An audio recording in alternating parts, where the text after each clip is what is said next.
Ladies and gentlemen, welcome to episode 138 of Petey's Awesome Guest Panel. Now, before we introduce tonight's legendary, iconic name, who I, like Jack Guzman, had the honor privilege of meeting at this year's MorpherCon, we're going to be tonight's guest, co-host, pardon me. They are co-hosts, and that is, we're going to start with the man who is the Ed McMahon to my Johnny Carson, and that is Mr. Christopher Petey.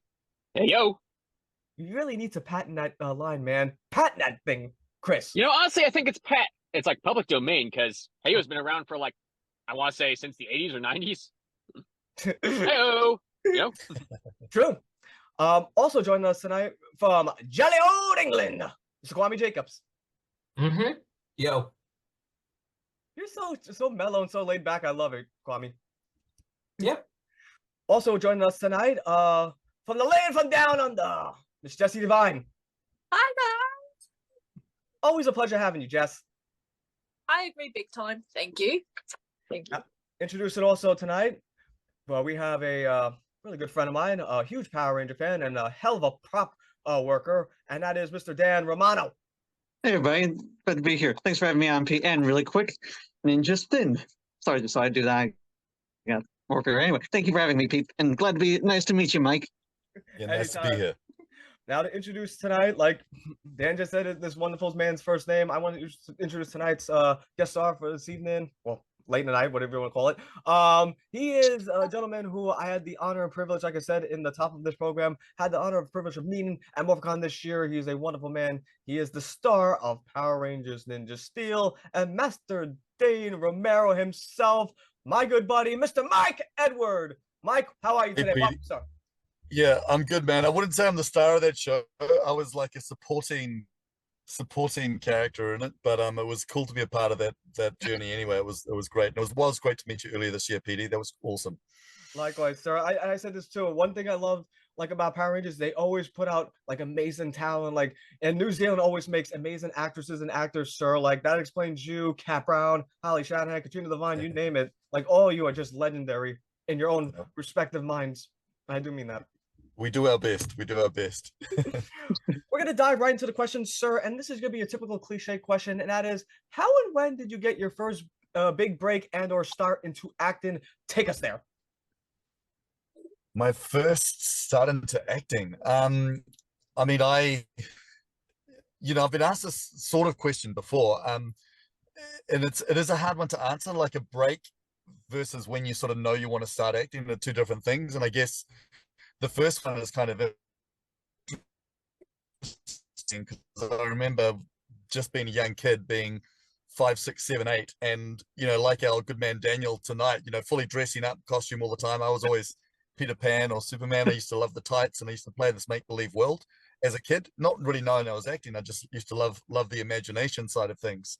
And it wasn't till I kind of distinctly remember being 9, kind of the age where suddenly dressing as Peter Pan wasn't maybe the coolest thing to do, and my neighbors coming around to visit and kind of hiding up the tree that I was playing in at the time, because I knew that if I got caught in my green tights, they'd probably tease me. And it was that was the first kind of, oh, maybe I'm a bit different to most people. Anyway, I did all the shows at school and amateur musicals. I never thought it was a career. My parents were pretty old school, and I remember leaving secondary school over here, and it was like my choices were, do I become a doctor or a lawyer? Even though I've been acting the whole time, it was never an option. I remember when I finally got to 24 and decided that I was going to go to drama school, like literally telling my parents I was going to be an actor and study acting was like coming out. They were very disappointed, and they come around since, they'd be great, but it was quite a hard process for me to get there. I was from a very stoic, old-fashioned family. I remember my sister being sent to drama classes when she was 12 and wanting to go, but being sort of late 80s, not being allowed because I was a boy and girls did drama. It was weird, man. I'm so glad times have changed. Anyway, my break in New Zealand, I guess, I sort of potted around doing bits and pieces on small shows, but in 2010 or 2011, I got on our core sort of soap opera over here, which is called Shortland Street. And luckily for me at the time, they made me into this really good villain character.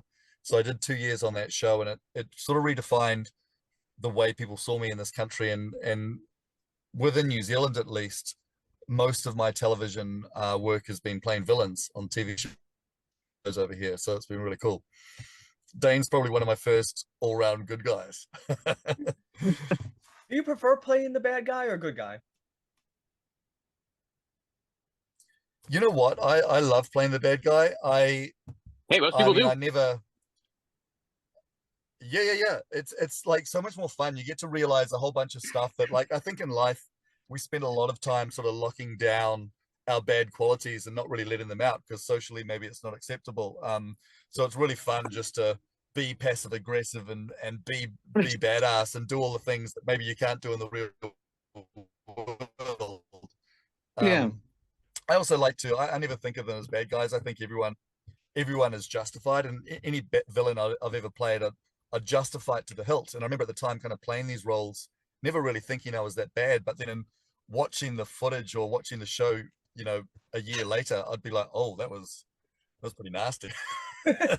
Oh What's yeah. funny, what's funny is in before you came into Ninja Steel, you did kind of play both in Operation Overdrive when you did Thor. Yeah. Yeah, that's right. Yeah, I got to play the evil Thor, kind of the Loki version of Thor, which was quite Yeah. fun. And that was before even Marvel put out their Thor, which is like that's incredible. It's so cool, you know. Yeah, it was pretty fun. It was pretty fun. Chris, I want you to do me a favor. But before you ask the question you had, I want you to ask Mr. Edward the question that we always ask the power like every Power Ranger star we had, like where we have different opinions on it. So can you please ask and get Mr. Edward's opinion on this question? Yeah, sure thing. So me and Pete were kind of two different minds about this whole thing. And whereas he thought Power Rangers should fade into the sunset after Saban and canceled the deal, but now they're actually bringing it back. Me, on the other hand, I was of the mind that the end is not the end. And sure enough, with like what may be coming up, what do you think direction they should probably take? Me personally? Yeah. Yeah, look, I agree with you. And it was probably telling, you know, it was really interesting to go across earlier this year and do the Pasadena because I think in New Zealand we're a little bit removed from the fandom and the support of the show. It was incredible to go across and experience, you know, what the support of the show actually is and how much of an impact it has on people. And I think when you've got something like that, which has got such a huge, almost legacy fan base, you know, from years and years, it's a real shame to let it go and not move on or not regenerate it or rebirth it in some form. So like you, I think it should continue in some form, one way or the other, even if it sort of reboots in another version of itself. You know, the fan's too large and there's too many people that care about and love it. Yeah, and it is coming back. I don't really know how it's coming back. Kwame had this idea because apparently he like saw that they were doing something first. What did you see, Kwame? About like what they're gonna do next? Yo, yeah. When I heard the news, they were they're not quitting on Power Rangers yet. Well, I'm hoping they got more plans. They're saying it's not over. That's all I heard for now. Like they just said it's not over until the stupid auctions are on. They're selling all their stuff, which is literally a big L. They shouldn't be doing this, but I don't know what their plans are going to be next, Mike. That's... Yeah, Mike, did you hear about that? That actually they're actually auctioning every single like props and costume. Like this website, I think Heritage is like auctioning everything, like from Mighty Morphin to like the very last season, which I think was Ninja Steel Beast Morphers. And then Dino Fury. And Dino Fury. And Cosmic Fury. And Cosmic Fury, yes too.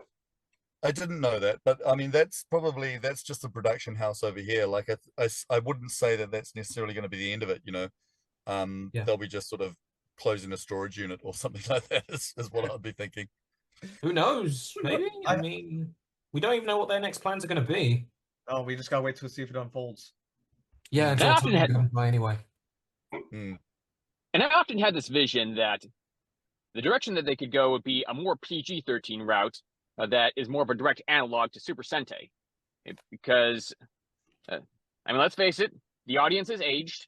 No one's going to complain too much if they actually go to a more darker tone with the stakes raised a lot higher. If you actually saw the Mighty Morphin equivalent of Rita Repulsa, Bandora, you would see that she's actually remarkably more nasty than her American counterpart. She actually sacrifices 9 children for each monster every week. Oh my god. Yeah, see, that would be cool. That would be really fun. And you're right, because the audience and the fan base has aged, you know, not dissimilar. You look at the success of, say, Deadpool Wolverine recently, you know, Yeah. and the people that read comics, you know, when we were all young, you know, we're all now middle-aged, you know, so you can speak to that audience and have a really good audience, you know, by leveling up the stakes and the innuendos and all those kind of things. I agree. Right. And when we had David Friedman, who played Zordon on the show, he actually suggested something else that I also liked, which was making maybe an animated feature that was directly linked to the comics, or actually directly based on the comics. And yeah, they actually have a bit of a darker tone that's a little bit similar to Super Sentai, and I'd be also down for that for sure. Yeah, that'll be fun. That'll be real fun. What are your memories of your audition for Ninja Steel and how you land your role as Master Dane Morrow? Yeah, well, I remember preparing quite a bit. I like to prepare for auditions quite a lot, mainly because, like, as an actor, you don't really want to leave. Well, I don't really want to leave anything on the floor. You know, I don't like going into things unprepped and not going, I did the best job possible. So I always try and create something which is unique and interesting and wildly amusing to me. So even when I don't get the roles, I go, boy, I had a ball presenting that today. You know, I like going in and going, I can't wait till they see this. And I can't remember the context now, but I do remember my choice at the start of the scene was to be asleep, and for whatever reason to wake up and then launch into the scene, which wasn't scripted, but me at the time thought that was a really good idea. And so I went into the audition room and they go, okay, you're all set. And I was like, yep, good to go. And like, I just kind of curled up in the corner of the room and started sleeping. And I remember like finishing the scene, and Jim McClarity was in there, who's the voice coach for Power Rangers, as well as the director. And they kind of had an argument between themselves in front of me afterwards about one of them going, what the hell were you doing? And Jim, the voice guy, going, oh my God, I love that so much. It was so great. Anyway, so I remember causing a bit of dissension in the room with that. Is all I kind of remember of the audition. I do remember being on hold for ages, because obviously they had to match me against the boys. And I don't know if Geordie and Will had actually been cast yet. So I remember being on hold for a very, very long time, like longer than I've been on hold for anything, maybe 3 months, sort of waiting to hear, not being released, but at the same time not being told I had the job.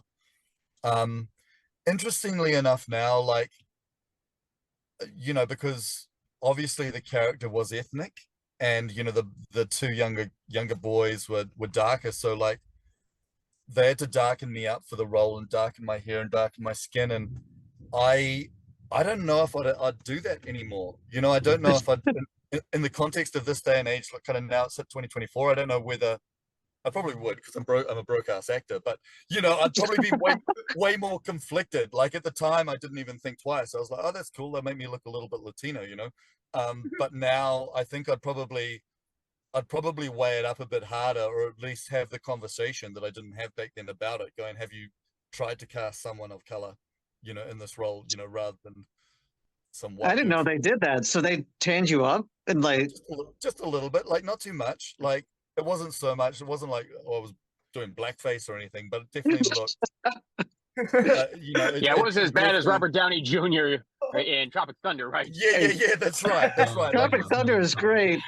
it was minimal, but you know, certainly the name and the ethnicity of the guys playing my sons, you know, it was yeah, I don't know. I mean, I was stoked to have the part, so you know, I didn't argue at the time. Looking back, I wonder whether or not it was the coolest thing to not have had the conversation.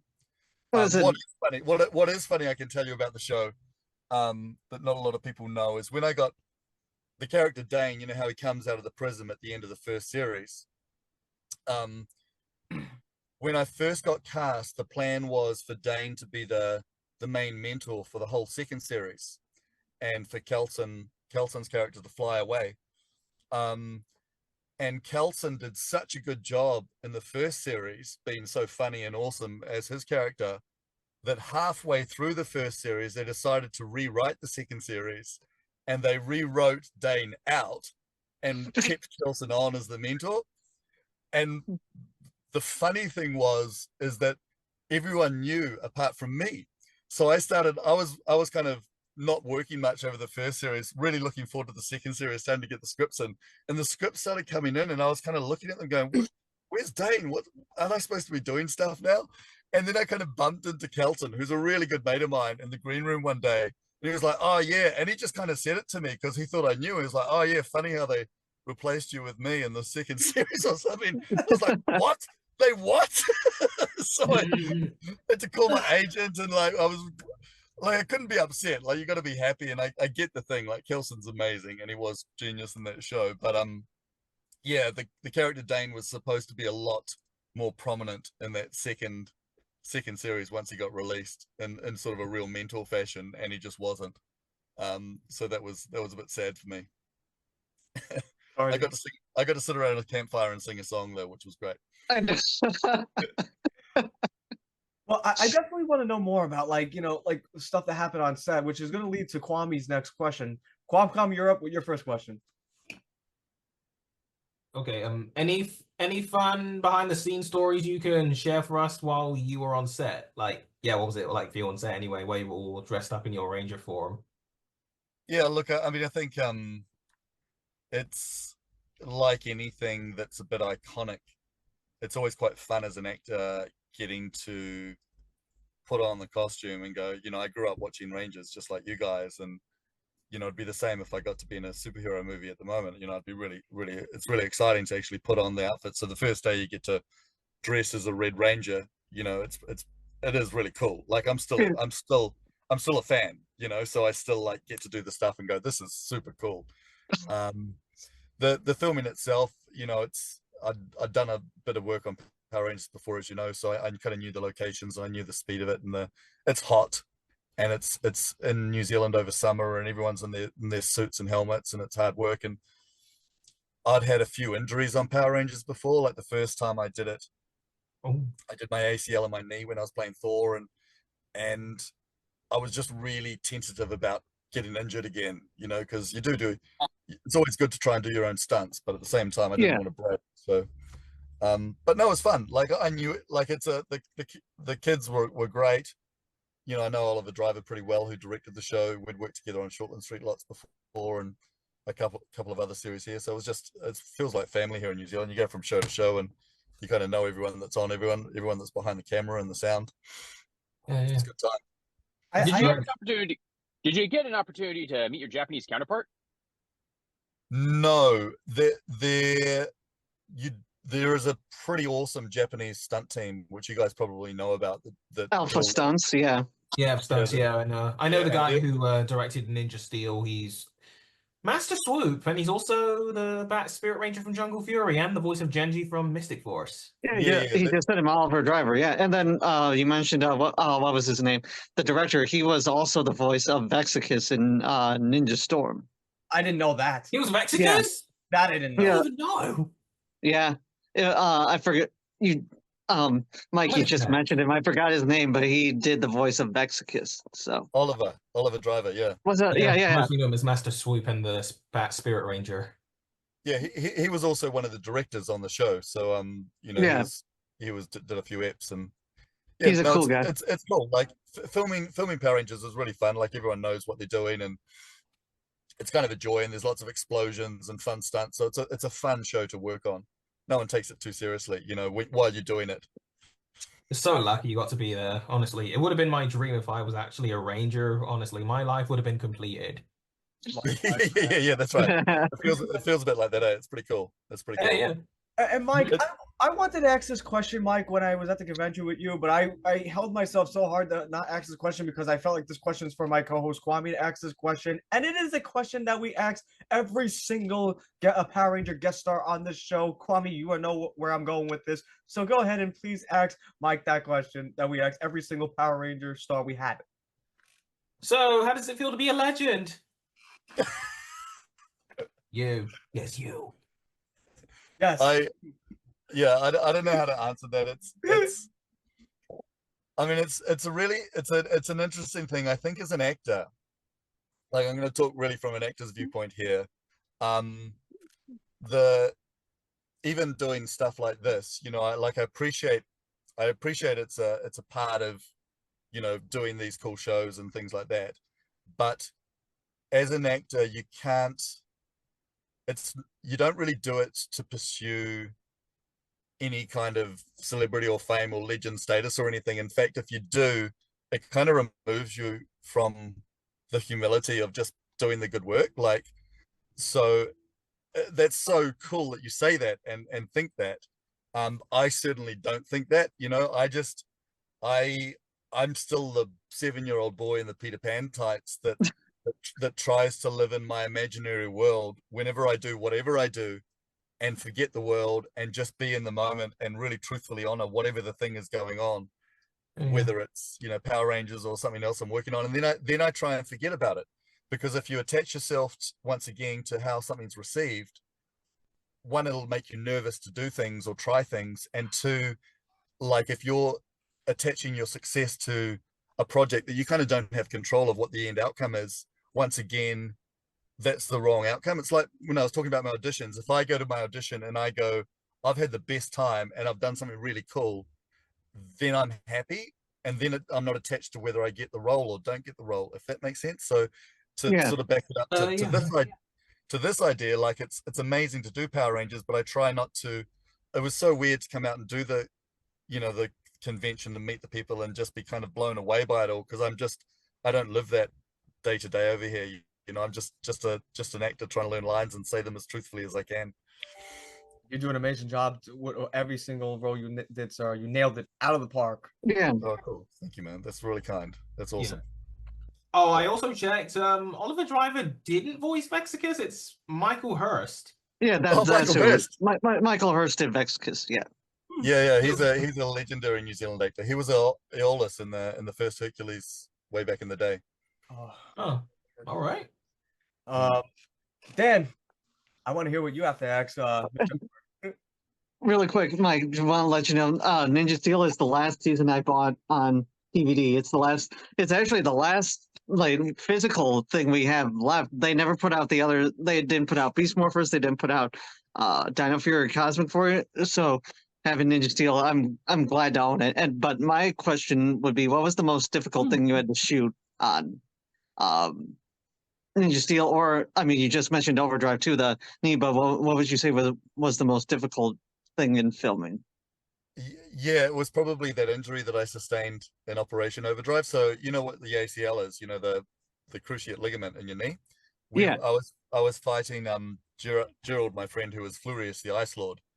Yeah, and it was just a normal jump kick, but landing on the sand, and I hit the sand on a funny angle, and my knee just popped out of its joint, and so your ACL goes and you collapse.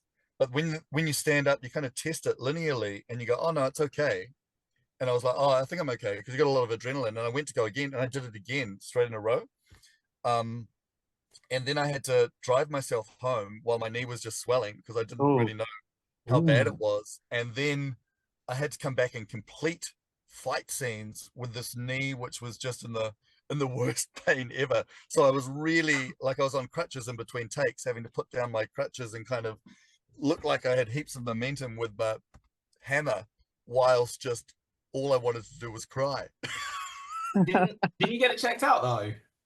Yeah, I ended up having to get an operation and get it How long was recovery? Yeah, it was serious. It was a serious deal. Recovery from an ACL, it took me about 3 months, 3 or 4 months. Yeah, they have to take a bit of your patella tendon and rewire it as another tendon. It's a fun thing. I bet. Damn. What's funny is there's a famous boxer who you guys might not know in New Zealand called Shane Cameron, and we were both knocked out during surgery on morphine or whatever, and I was coming to in the ward with all the nurses, and I woke up and I saw Shane Cameron opposite me, and I was so high, and I just remembered that scene from Rocky 2 where Sly's just going, there ain't gonna be no rematch, you know, there ain't gonna be no rematch. And I just looked at Shane Cameron and I was like, there ain't gonna be no rematch, man. There ain't gonna be no rematch. He wheeled at hospital. So that's my Power Rangers story. Okay. Now, I want to know, Mr. Edwards, like, we want to know more about, like, the character, like, Master Dane Romero. And Jesse has this really, compelling question she wants to ask you in regards to that. So, Jesse, Sure. Go ahead. Right.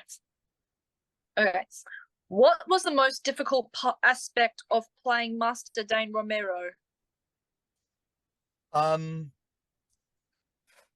The most difficult thing was probably the campfire song, because they'd written a song and I can play guitar and I can kind of sing, but the guitar I got given was very out of tune and none of us really knew the song. And that really awkward thing of like having to kind of play and sing, knowing you're probably going to get dubbed over or it's going to be better. And everyone go, oh, don't worry about it. Don't worry about it. But it's just been very, very embarrassing, you know?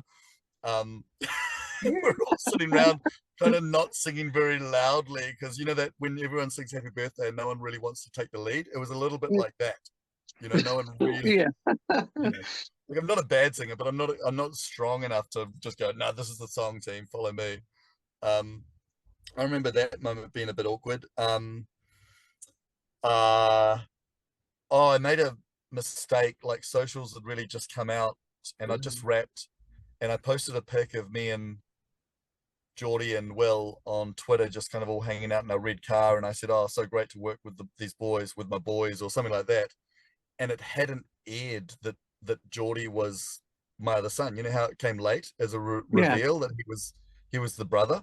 And a few people like went, oh my God, and screenshot it. And I was like, quickly deleted it. And I'd like made one of those terrible faux pas that an actor makes where you think, you know, it felt like months ago, but it like still hadn't aired. And I got in a bit of trouble for that. Wow. This is also a shame that in that campfire scene they didn't give you like an easy song like what they did for Star Trek V at the end with Spock, Kirk, and McCoy, all singing "Row, row, row your boat." Yeah, that's right. It was only been if it was a song that was known, that would have been cool. But yeah, it was a bit. It was just one of those things. It was nothing. It was something that none of us were proficient at, having to pretend that we're all really relaxed and happy. I just have to bring this up because Chris, you just brought up Star Trek and Spock, and I just want to bring this up, Mr. Edward, that I learned this too from Cap Brown, that supposedly his son, forgot what Leonard Nimoy's son, I'm trying to remember what his name was, but he actually wrote an episode for, I believe, one of the old Hercules episodes. That's what cool. I just found that out when I interviewed Cap Brown on my show. She said that the Leonard Nimoy's son actually wrote for an episode for Hercules.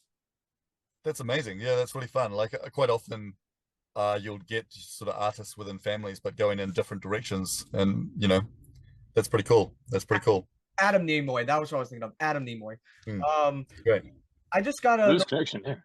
Yeah, I just got a notification on my Zoom that I have 10 minutes left, and we're gonna start to wrap things off. We just have a couple more questions before we wrap up. One of the questions I have to ask you, sir, is and this is what I call the raw emotion question, because as an actor, I want to know how you dive into this incredible storytelling that you did on Ninja Steel. So I'm gonna put you in a scenario, Mr. Edward, where say if you're doing a scene with a co-star, and this scene requires you both to get in this heated confrontation, and in the scene it involves you lambasting your co-star to a point where he's in tears.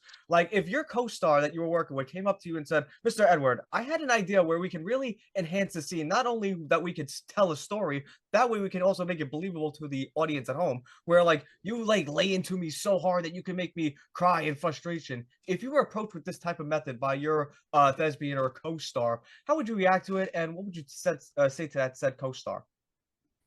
Yeah, look, I think collaboration's cool. I think magic in acting doesn't really happen on your own. It happens with the person you're performing with, and everyone's got different ways in and different ways of operating. If a situation like that and the co-star gave me permission to go hard, then that's great. That's awesome. It's easier than co-stars that's sort of a tentative. I was lucky enough to work with Manu Bennett on Spartacus, and we got to do do a great fight together, you know, and Manu's sort of notoriously, you know, very, you know, full on as a performer in all the ways. He doesn't hold back, and certainly fighting with him in the first couple of beats, it was clear that, you know, it was borderline, you know, we were landing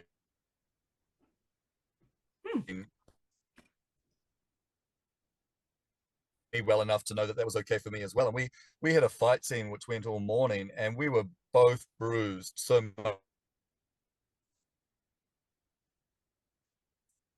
But he, you know, it was great. We both, so I really enjoy actors that really commit and dive in.